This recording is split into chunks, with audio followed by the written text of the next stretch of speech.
I'm going to ask her to come and talk a little bit about what I do. We just heard about the Noetics and this grand adventure that an astronaut took to other worlds. And Noetics comes to us from the Greek nous, which means mind. So it's a study of the mind, a scientific study of the mind. And we ourselves in this room are going to go on an adventure. We're going to go to a different place. We're going to a place that perhaps you don't go to very often. Kind of like our astronaut that goes to it's a different place in your mind. We are going to engage in aesthetic discourse. Now, I'm a physician, family physician, and local doc, and I've been practicing since 1995. I developed a curriculum for medical students and residents called Art and Philosophy in Medicine.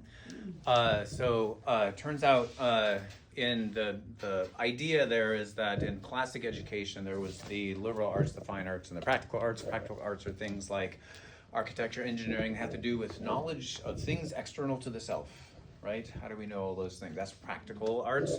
There's the liberal arts, which is about a knowledge of the self-reflective sphere, of consciousness, of looking inside. And then there's the fine arts, which is a study of the knowledge in the aesthetic sphere, of aesthesia. So I found myself getting mentally unbalanced in my practice. And so I found balancing my mind by going beyond practical knowledge, not leaving that behind, but adding to it aesthetic knowledge and adding liberal knowledge actually made me healthier, made my practice better. And so I brought this curriculum to medical students, residents to try to teach them to bring the benefits of that. And we're not going to get a chance to go much into the liberal arts here. We are a little bit if you listen, but we're going to mostly focus on the fine arts. And we're going to do that by engaging in aesthetic discourse. And we're going to go on a bit of an adventure. Now, this is the... there we go. So, and we are going to do aesthetic discourse in regards to this painting. Now, a brief discussion about aesthetic discourse before we get into it too far. As you have all looked at this image, it has formed a tangible impression in your mind. That impression came into your mind spontaneously, instantaneously, and beyond your capacity to control. Simply by looking at the image, that aesthetic impression was made. Through that impression, the artist has shared with you an idea, has made an argument, has proposed a proposition. Now, we could stop. Aesthetic discourse has already happened. The idea already resides in your mind. The argument has been made. However, I would like to have a little dialogue about that. But that presents us with a problem because that aesthetic impression came into your mind without words. There was no logos. There was no rhetorical devices. No words were used at all. No, the medium of aesthetic discourse is not that of words. It's that of sensuality. It's that of circumstance. It's that of symbolism. And so in order for you to share your aesthetic impression with us in form of words, you're going to have to translate that aesthetic impression from that aesthetic part of your mind into your linguistic part of your mind in order to share that. No trivial feat. These two ways of sharing ideas are radically different. In fact, these two forms of knowledge are radically different. And just to be clear, what we're doing here, in making that translation, we are not interpreting this painting. I'm going to say that one more time. By translating your aesthetic expression into words, we are not interpreting the painting. No, Susan Sontag was quite clear about that in her famous essay against interpretation. No, the interpretation happens in the aesthetics of it. So aesthetics comes from aesthesia, comes from the feel. It's in the feel of it. That is where the knowledge and the meaning resides. By translating that into words, we're merely helping our linguistic, intellectual mind along because it's a bit hobbled in its ability to engage in aesthetic discourse. And so we're trying to help it along here. And what we're doing here is we're not trying to practice, we're not being anesthetic. We're not practicing anesthesia. We're not trying to be unconscious of our feelings and sensitivities, quite the opposite. We're trying to be intentionally conscious of our feelings and sensitivities because that is where the meaning resides. And we're going to employ a number of translational techniques in order to effect that translation as accurately as we possibly can. Our first technique is this. I want you to now close your eyes. Don't look at the painting. Regard anything else but the painting. And in a moment, I'm going to ask you to look at the painting anew. And when you do that, I want you to remark to yourself the first word that pops in your mind when you first look at the painting. Don't think about it. Don't try to figure it out. But whatever first word just pops in there, note that word. All right, go ahead and look at the painting.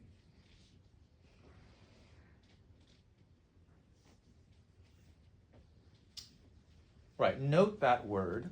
The aesthetic mind, much faster than the linguistic mind, at least twice as fast, if not an order of magnitude faster from a neurophysiological point of view. So that first word that comes in your mind is as close as you can possibly get temporally to your aesthetic impression and tends to be expressive of it. All right, we're going to employ, so remember that word. We're going to employ our second translational technique, and that is this. I want you all now look at the painting and imagine to yourself that it's yours. You painted that, you created that, and you're about to hang it up in a public place for all to come and see. If that were the case, what would you entitle the painting? What is the words you would put upon it to indicate it to all that are going to come and see it?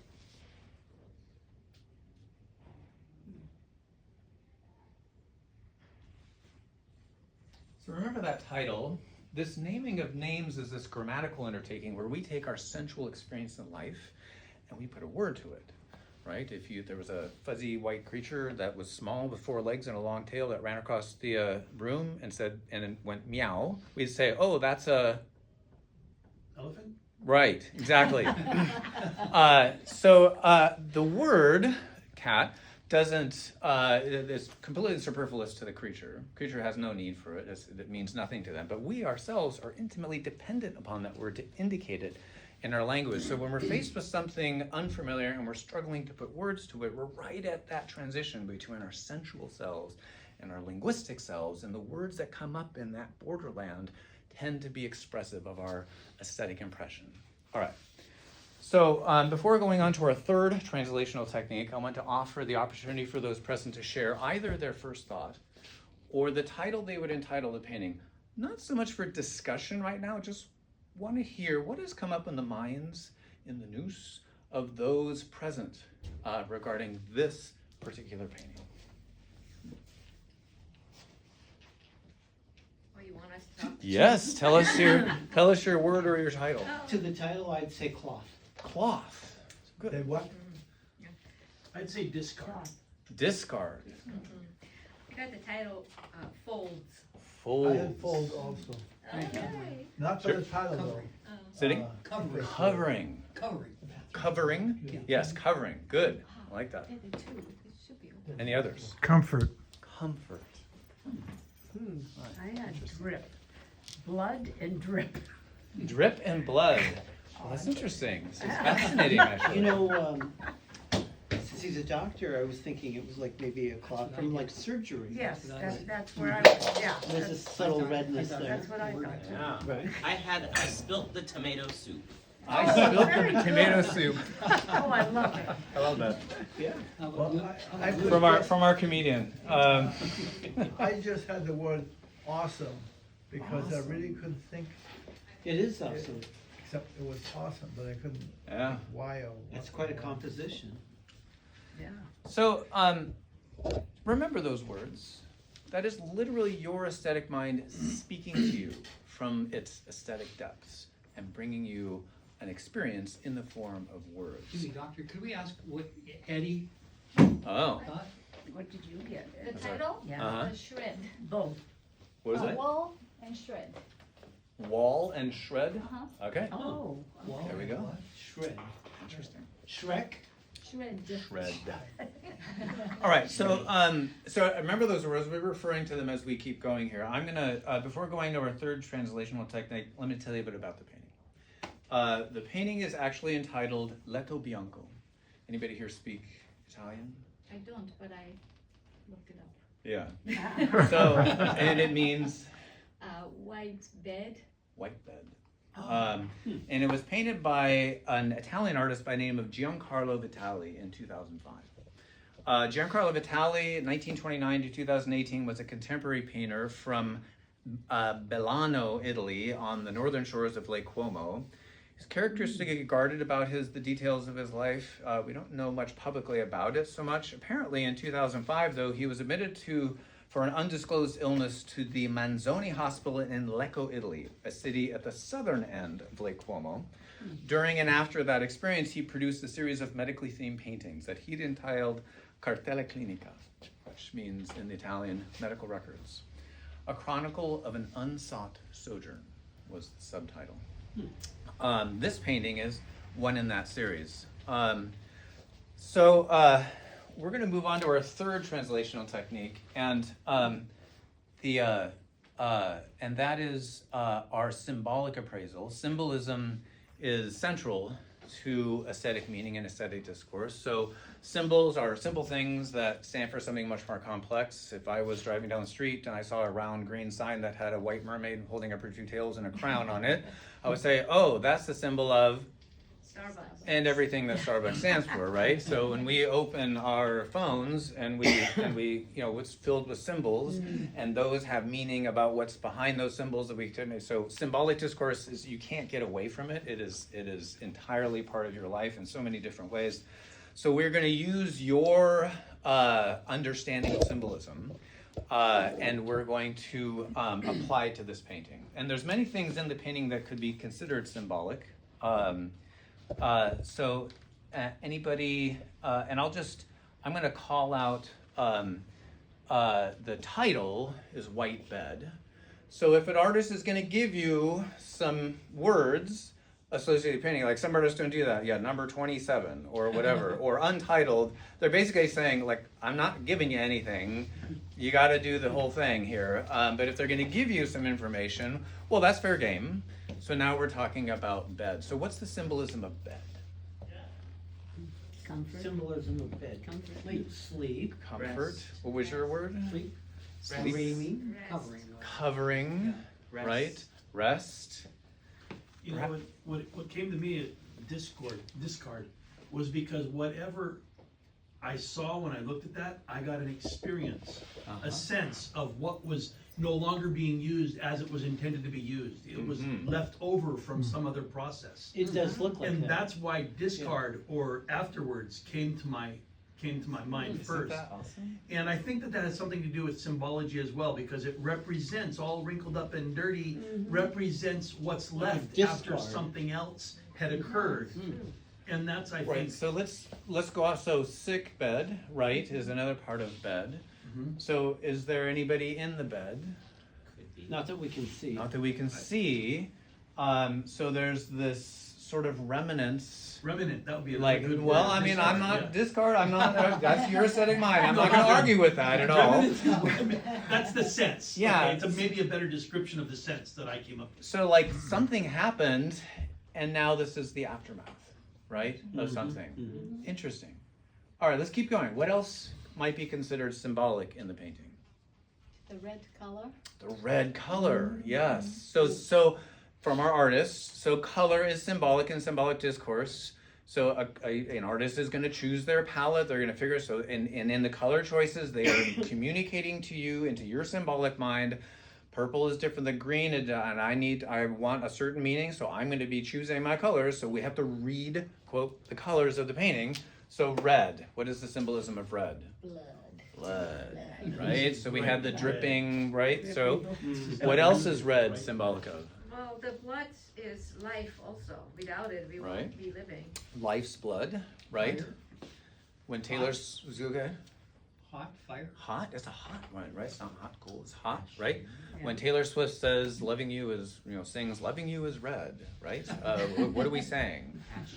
Passionate, right? Warmth, heat, like love or anger. Yes, just passion is kind of, that's all in red. Okay, good. Let's just keep going on colors for the moment, since we're on the colors thing. Well, we got the black down left, death. We got the red up on there right is life, and we got the mess in between. Yes. The white. Oh, which Mm, is good the one. Right? There's Good a one. small Very swatch good. of yellow at the There top. is up here at the Yeah. top. So yellow, what's the symbolism of yellow? You see that? Yeah, I was wondering about that myself. What's the symbolism of yellow? Well, usually, Could be sunlight. sun. Right? something, usually it's something that's bright and energetic. Right? Energetic? Creative. Warm, right? Warmth, yeah. Right? A All little right. bit Good, of good, hope. good. Yeah. It was Letto Bianco. Bianco is white. What's the symbolism of white? Purity. Purity. Death in some cultures. Yeah. Oh, that's true. There's light and dark and things like that. So if I said, "Wow," it's like sometimes it's a seeing, whereas there might be an unseeing. That it can be like some of like in Christian cultures, the what's the word I'm looking for? The ones the martyrs are all dressed in white for purity, actually. All right, good. So one of the things that caught my eye, first off, was the detail just above the black.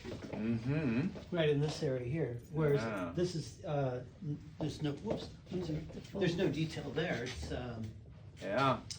So he's put a lot into this sort of folding and things like that. Now, some people see things in that, in the classic Rorschach thing, Oh, you yeah. throw up a bunch of stuff and people go, oh, that's this, that, and the other thing. I've had people sort of on this painting say, oh, I see something in that. I'm not necessarily saying it's there, but some people have read that. But interesting for this audience, do you see anything in the folds? You can always find faces. That's just Oh human yeah, you nature. can see a nose.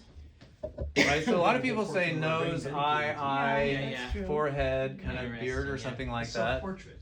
Yeah. Maybe, right? So, is that there? Is the artist playing with you? Probably. Artists are known to toy with you a little bit with these sorts of things. All right, good. It's almost Rothko-esque with a rag in the middle.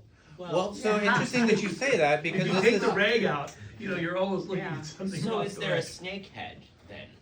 Oh, well, it's such a contrast from the dark lateral color and then the color. Right. It's a contrast. And you mentioned Rothko. So Rothko, hopefully I don't everybody, know if maybe he was everybody knows. I don't know, but influenced. so abstract expressionism. So color field, right? His sort of thing. So we're kind of going almost abstract with this painting. So Giancarlo, a lot of his paintings were not almost abstract. We're flirting with abstract expression with him. We're taking it. We're dialing it down as far as recognizable things into just shapes and things that don't have.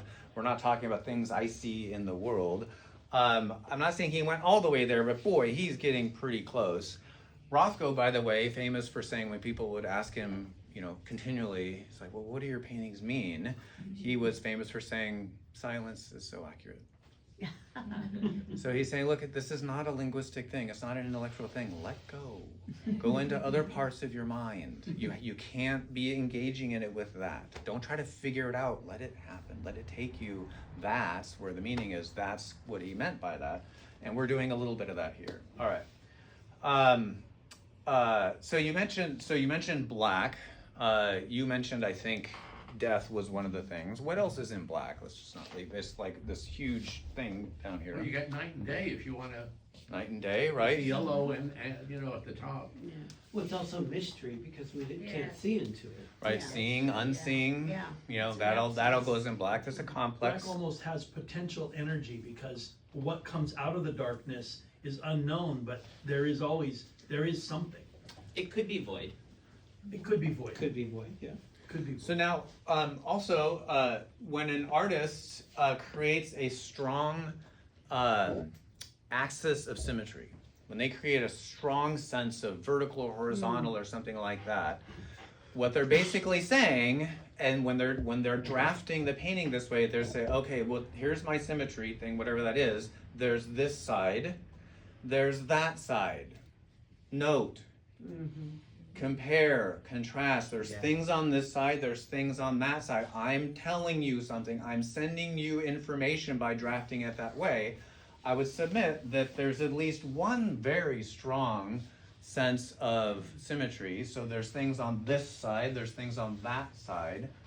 But also, boy, there certainly seems to be like this thing going this way right? And almost if you went diagonally, Diagonally, yes. if we're like going dark here, suddenly we're light color up there. Boy, you know, that is not an accidental, Well, and there's an axis of summary, the other diagonal too, you've got the shadow moving to the left. right? So And, also there's sort of gray would be another thing. So if I say this is a really gray day, it's kind of this low energy kind of thing. All right, so if all of those symbols are thus symbolic words in a symbolic sentence, quote unquote, and we were to put those symbolism together into a cohesive meaning, and then translate that cohesive meaning into words, no trivial feat. I just want to put that out. But if we were to try that, I want you to just take 30 seconds. Just look at the painting. Figure out what was Giancarlo's experience. Is it what experience? Giancarlo Vitali's, the artist's experience, because this is his medical records. This is his record of his experience as a patient going through this experience, and he's communicating to you that experience through his painting, through his chosen medium. Just take 30 seconds, don't say anything, just spend it in silence, look at the painting, and what was his experience? 30 seconds.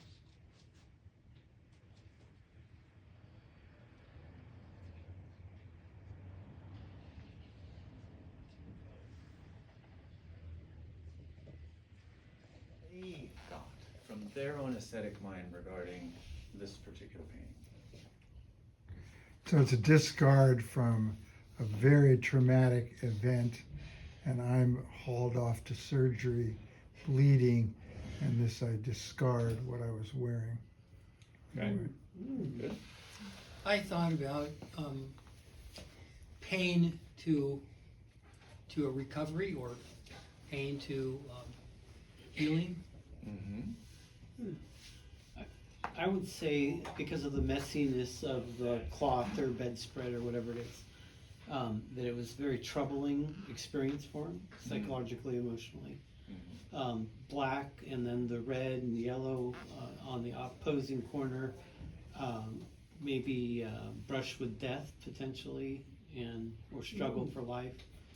And the messiness of the cloth, and I haven't figured out that, why he was, I can't think of the right words. He's more detailed in that one area I pointed out, but else, Like here. right in that area, Yeah. and then against the high contrast Yeah. of the black. So that would probably show, say something about where his personal focus was, Mhm. or awareness, and then other areas that affected him also, but his attention wasn't there, so he didn't paint those areas with any detail. That would Okay. be my guess. You had a thought?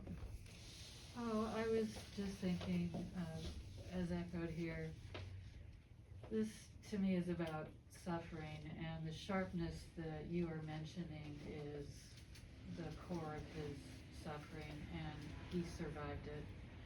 How he did that is a little murky, but there were some movement, emotions or distractions that allowed him to survive his suffering, I think. I'm still, sorry, I didn't mean to interrupt. Done.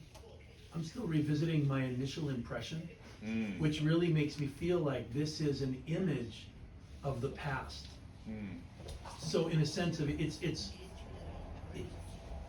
I know that it could be present, but I get the sense from my impression, for some reason I can't explain it, that this is a remnant or a leftover or discard after something has taken place and has been moved beyond.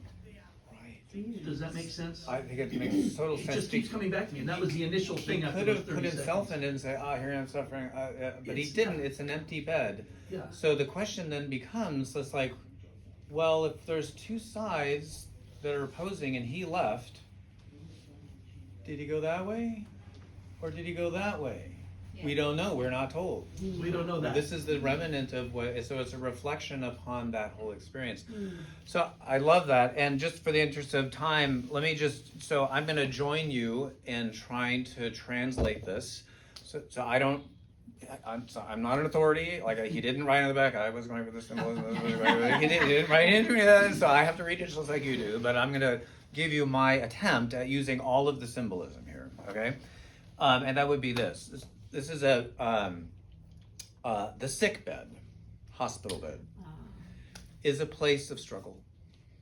It's a clean place of tangled, tumultuous experience suspended between two possible outcomes. Either standing up in the warmth of a passionate life or falling helplessly into the abyss of a cold death. While one struggles within the sick bed, or alternatively, while one is at the bedside of someone struggling within the sick bed, which way the struggle will lead is always an open question. As such, the sick bed, is always a big question. As such, the sickbed is also a place that is suspended between the light of knowing and the darkness of unknowing, between knowledge and mystery. So just imagine him sitting in the bed going like, this could be it. I might be headed toward this mysterious experience that we call death, and this thing that we call life is ending. Where am I going? I don't know. Or I could come back. And I could stand again in this life. But boy, I am right at the border. I am right at the frontier. And that was his feel of it. It's the sense of that.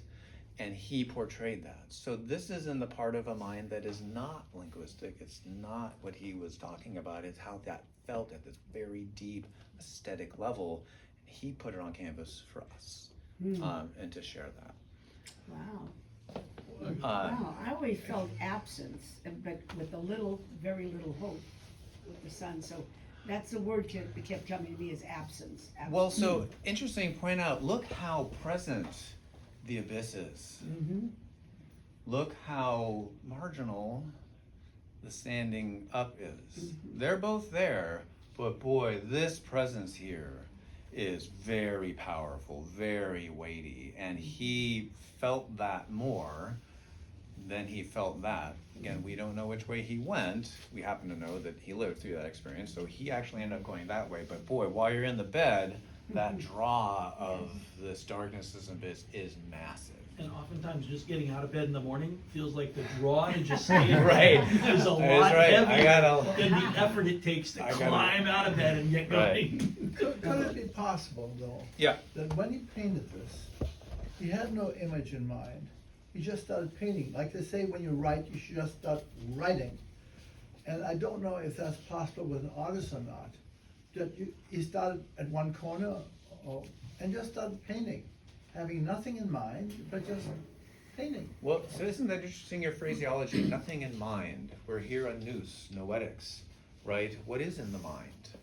And so many artists will tell you, I didn't sound like I figured out, I'm going to do this, I'm going to, got it. And then they go, they just have this kind of like a, and so I need to paint that. And so they begin painting it not knowing what the was, nor where it's going. And sometimes a lot of artists will say, I was kind of taken on an adventure into myself.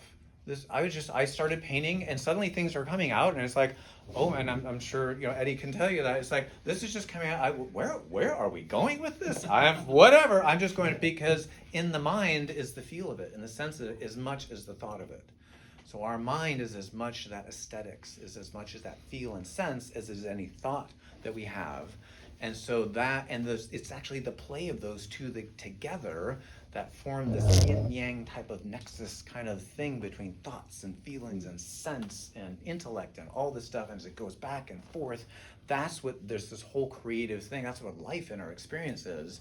The artist is saying, we're not going down the words and intellect part of it, I'm portraying the sense and the feel of it, because that's as much a part of the mind, and that is in my mind, which the conclusion would being we often feel with our bodies are our mind. So this whole idea of this, brain-body dualism, whatever, is simplistic. So we ourselves, our whole being, feel, body, brain, the whole everything, toenails, it's all the mind. So and if unless you're firing on all those cylinders and getting just the feel of it as well as the thought of it, you're kind of missing part of the whole experience. So I think that's what you're saying. All right, I think we're out of time. I'll take a couple questions. Fascinating and Yeah. incredible, mind-boggling. News-boggling. But the question is, why does it matter? I mean, how many people will stand in front of a painting and analyze it the way we all did, and generate and play with all the ideas, But why does it matter? What happens for your students when they do this? So, interesting that you should say that. It's interesting to observe that the very first recorded human experience is not that of words. It's that of painting and symbolism. So you go to the most ancient parts of human species on the planet, it's all aesthetics. It has nothing to do. And this came out long before linguistics. Long before linguistics. We were expressing this experience of life aesthetically. So why does that? That is a profound question, which I will leave to you to ponder for the rest of the day. That'll take a little while, just want to point that out. But let me give some quotes from medical students. The most meaningful thing I've done in medical school so far, the best use of our year group time during the 3 years of residency, excellent. Wish I had had this earlier in my education. So there's something going on in the students' minds that say, wow, that was so valuable. Did we teach them how to teach hypertension with angiotensin converting enzyme inhibitors and diuretics and to balance the potassium and things like that? No, none of that. And yet their experience was, this was incredibly meaningful and incredibly important to the practice of medicine, because medicine is not a science, right? Edmund Pellegrino, right? The medicine is the most humanistic of the sciences, the most scientific of the humanities. It spans beyond science. So you can have the science of noetics, but what about the aesthetics of noetics, right? What about the feel of it? So while you can access certain things scientifically, there are certain things you can't possibly access scientifically because of your chosen method of assessment. You've got to be working with other parts of your mind, and that's the whole thing. And a lot of what is not here, and you feel free to take one of these if you want, is they say that's one of those things is the best thing I've done for wellness in so far in medical school. Interesting comment. So staying purely practical and scientific makes you mentally unwell. That's what I'm hearing you saying. And when I do, profound statement, right? So and so when we do aesthetics and we get into the field of things, I feel better. I feel more balanced. That was my experience. That's why I put the curriculum together. And when I do it with the medical students, I feel so much better. I feel so much healthier. I feel so much well when I do that. Interesting comment. So. And from a neuroscience perspective, I mean, I studied psychobiology in college. That was became neuroscience, neuropsychology. Right. Arts, like what we did, just going back to that first experience after 30 seconds, having my eyes closed, opening my eyes, I was stimulating a right brain perception, what we call loosely a right brain perception, without a left brain connection. And I had to figure that out. And in the study of medicine, I did pre-med and I did a lot of other stuff. Didn't go on to become a doctor. There was a lot of left brain stuff in becoming a doctor, almost to the extent where if you weren't left brain exclusive, you were poo-pooed. What's the term for? Yeah, dismissed? I got it. Right, I got it. And I think offering these people that believe that they're stuck in the left brain an outlet on the right side, and I'm only using right left brain metaphorically right now because the reality of it is. It's actually more Greater. cerebrum, Yes. middle brain. Yes. Is actually would be a more accurate way. But most people understand it as anatomically. left brain, right brain. Yeah, I So, got it. Yeah. Just not to be misunderstood. Yeah, I got it. No. So I think that might be what made this such a valuable experience. My sister teaches art history, and the first thing she does with students in college is saying, "What do you see?" And the first thing they see, they start describing things, but they don't describe content. They only describe subject matter, or they describe different colors. But what is the content? What is the message? What was the experience of the painter? Right. So perfect. So two things to that. One, it's actually, so if you're just doing neurophysiology or whatever, you're missing a whole point, because there's not only nerves going, but there's humors. there's humors, there is the fluid, the hormones, and Of course, everything. the hormones and all that. So it's actually more of this full body neurohumoral kind of physiology. But also, turns out, you might have noticed, I don't know if you ever went to medical school, there's a lot of content in medicine. Yes, blood pressure, cardiac output, rashes and things, that's content. But when you watch somebody literally barf their entire life's blood out onto the floor in the ER and perish in front of you, there's some other content there. Just want to point that out. That we neglect. Yeah, and we don't talk about that. And as medicine people, we neglect that because we can't add that without becoming overwhelmed. Exactly. And so there's this, so for medical students who are just doing practical, intellectual, cerebral stuff, there's a bunch of content which is massively powerful that is not being addressed at all. You have them feel, you have them doing aesthetics, and guess what comes out? We're having a discussion about the feel and the sense of the thing, and your horror at watching that happen, and your despair and your sadness, or the relief of somebody healing, or the happiness when the child is born, and all of I'm just talking negative. There's a lot of negative content in medicine, but there's positive content too. So all of that content, suddenly I've created a playground for you to begin to have a discourse in it. A And they're safe like, space. a safe space, and they go, God, I feel so much better. Why? Because there's all this pent up stuff that's been neglected and shoved down and things like, and we all said, know it. come on in. Yeah. Let's have a discussion. And when they say I'm seeing this, all this stuff, like they're actually expressing their own aesthetic experience, and I'm giving them an outlet to be emotional and to be aesthetic and to express this massive amount of emotional aesthetic content that we don't do officially in You're medicine. setting the stage for them to feel. Right. And I think in the profession, professionalism doesn't allow that, Right. or it doesn't seek it out. Well, interesting. That's We talk about beautiful. empathy, right? To feel within, just saying. And we talk about compassion, to be passionate and things like that. Those are these essential identities of being human, of being in medicine. But yeah, we didn't talk about that. And turns out compassion is what connects everybody else to one another, where we see each other as humans and and the world comes together. Well, you better be firing off a lot of compassion there and a lot of empathy, because if you're being unemotional, I am completely dispassionate, I'm doing completely intellectual, you're not the guy I want to be the politician who needs to bring us together. I need somebody who's compassionate, who feels that, who's angered when they see injustice. That if you're not angered and you see injustice, who are you? Yeah. Like, you're not human. Is this being taught in medical school, and what do other doctors think? I'm teaching it in medical school, so it's my curriculum. Or I'm- you've Bravo. experienced trauma. Maybe they're not, to say they're not human is a bit extreme. Maybe there's been trauma and they can't connect. Yeah, so right, so they talk about, turns out, when they study empathy in doctors, they start out medical school as empathetic everyone else, and by the end of 4 years of medical school, they're far less empathetic. Well, They say They've lost their They say there's empathy. research showing the bedside manner helps people heal faster. Right, so we actually make them worse at the thing that makes people better, which is an empathetic thing. Right. Which is, again, we could talk a long time about that, but so we're actually hurting them in their role as a healer by being exclusively scientific, rational, intellectual. Left. But we're plugging them into a factory healing environment, not a natural healing environment. So their need to go from 1 second, the guy bleeding, barfing up all the floor, get the orderlies, move on to the next patient behind the curtain. Yeah, And just it's a very, leave that behind. because yeah. somebody else is taking care of it now. It's out of my bailiwick. Right. I'm moving over here. Right. And so it's like, it's crazy. In order to do that, you crazy. have to You have have to be detached from a large part of yourself Yeah. in order Right. to do that. Right. Yep. Yes.